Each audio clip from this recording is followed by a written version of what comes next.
Hi everyone, I'm Rincey. This is Rincey Reads. Today I am here to do a review on Happiness Falls by Angie Kim. This is a book that I was highly anticipating because I read Miracle Creek when it originally came out and I absolutely loved it.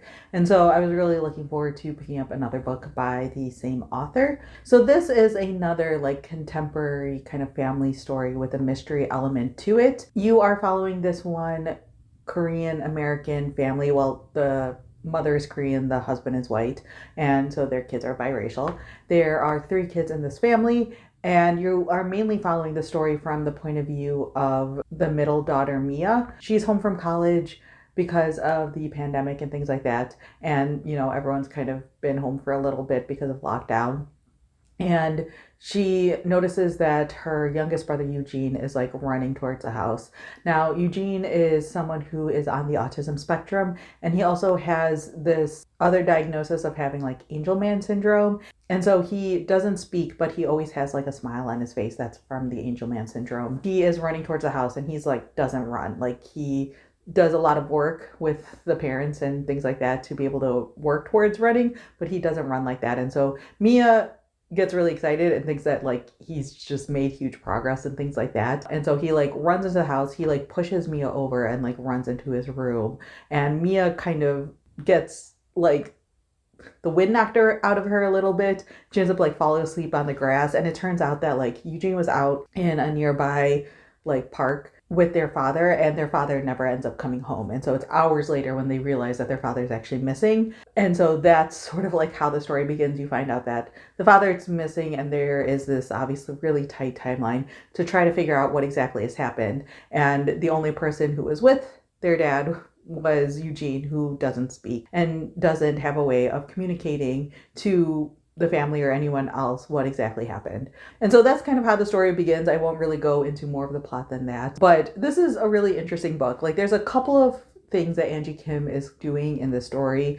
One is that she is talking about characters with disabilities like autism and Angelman's disease and things like that, and kind of what the experience is like for them and what the experience can be like for their family. At the end of the book, she provides a lot of information in terms of the research that she did and the work that she did in order to provide as realistic of a single type of experience as she could. Obviously not everyone's experience is going to be the same. Not everyone handles various disabilities the same way and things like that. It doesn't always show up the same way. So she's very clear in being this is a experience. This is not the only type of experience. But there's also this mystery element to it that I think really pulls a reader in. If you are the type of person who really enjoys family stories, then I think that this one would be a good one to pick up. There's a lot of really interesting ways that Angie Kim layers in the reveal of information and things along those lines. There are secrets that the father was keeping, and it doesn't always play out the way that you think it's going to. And it's this really beautiful story of seeing sort of how this family functioned and how things are changing now that the father is gone, and kind of them reckoning with what are they going to do now. Part of it is he still alive? And part of it is, should we start grieving? And how do you handle these complicated emotions when the person is just fully missing and you just don't know what happened at all? I think that the thing that Angie Kim is the best at with both this book as well as Miracle Creek is kind of the relationship parts of it. So the parts of the story that are about the characters interacting with each other, seeing sort of how the family dynamics play out, especially when it comes to how they're all grieving, how they're all dealing with their father being missing, and how they're either tackling it or not tackling it and things like that. And you get to see sort of how all of the characters' relationships with each other have to change and evolve and things like that, and how they change and evolve within this family dynamic. It's really interesting, honestly. I will say the mystery aspect of it wasn't as intriguing to me, and I think there's a couple of reasons why. One is because that the way the book is written, Mia is basically telling this story from the future. And so there's some aspect of this that, at least to me, It felt like some of the more dramatic possibilities felt less like possibilities because of the way the story was written and because you're watching this from the character's point of view from the future. And so like, okay, there's some level of resolution that happens. I don't know. To me, it just felt like it ruled out some of the potential outcomes that were out there. And I think especially because I've been reading so many mystery books, maybe that's why that was more top of mind to me. But I definitely felt like the mystery part didn't feel quite as like mysterious to me, or like I didn't necessarily feel as engaged with that as I was with the other parts of the story. But there also might just be because I was more interested in the family dynamics than like the eventual conclusion. There's also the fact that like Angie Kim, you can tell, has a lot of experience directly like working with and working around kids and people who have autism. And so both in Miracle Creek and in this one, you see characters with autism.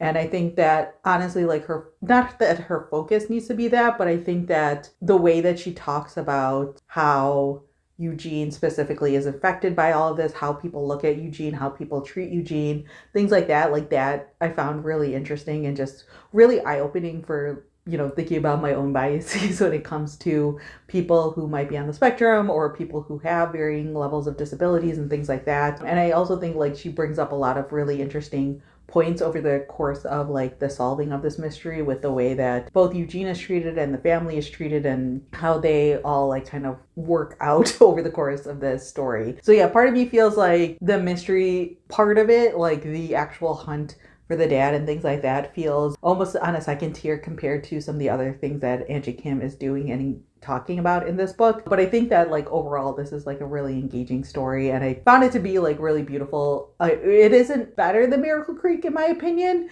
but I do think that this is a worthwhile read. I don't know how everyone's been taking this book. It definitely feels like a different book than Miracle Creek, but I feel like the discussions around autism and Angelman syndrome and the specific character and things like that in and of itself makes this worth picking up, in my opinion. So yeah, those are my thoughts on Happiness Falls by Angie Kim. Feel free to leave me a comment down below if you've picked up this book, what your thoughts were on it. Again, I haven't really been paying attention to what people have been saying about this book, but personally, I enjoyed it. I found it engaging, and I'd love to hear what other people thought of it. So yeah, that's all I have for now. Thanks for watching.